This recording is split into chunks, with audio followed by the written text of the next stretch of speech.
जामखेड पाटोदा रस्त्यावरील सौताडाजवळ Eicher tempo आणि दुचाकीचा भीषण अपघात झाल्याची घटना घडली आहे.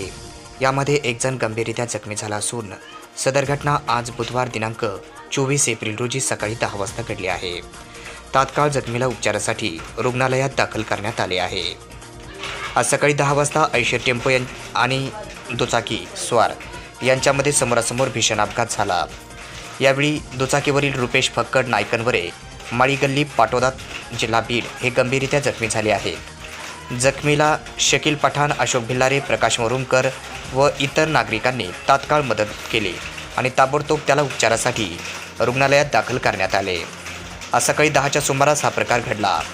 रुपेश फक्कड नायकनवरे वय 35 वर्ष हे त्यांच्या MH14 CV 8868 हिने हिरो होंडा दुचाकीवरून जामखेड पाटोदा रस्त्यावरून आपल्या गावी पाटोदा येथे चालले होते.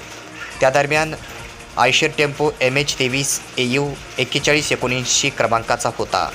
तो नायरा पेट्रोल पंपासमोर साकेश्वर मिसळ हाऊससमोर आला असता समोरासमोर धडक झाली. यात मोटरसायकलचे मोठ्या प्रमाणात नुकसान झाले आहे. तसेच मोटरसायकलवरील नायकनवरे हे गंभीररीत्या जखमी झाले असून जखमीला ताबडतोब उपचारासाठी रुग्णालयात दाखल करण्यात आले आहे. तसेच आयशर टेम्पोचा पाठलाग करून नागरिकांनी त्याला ताब्यात घेतले.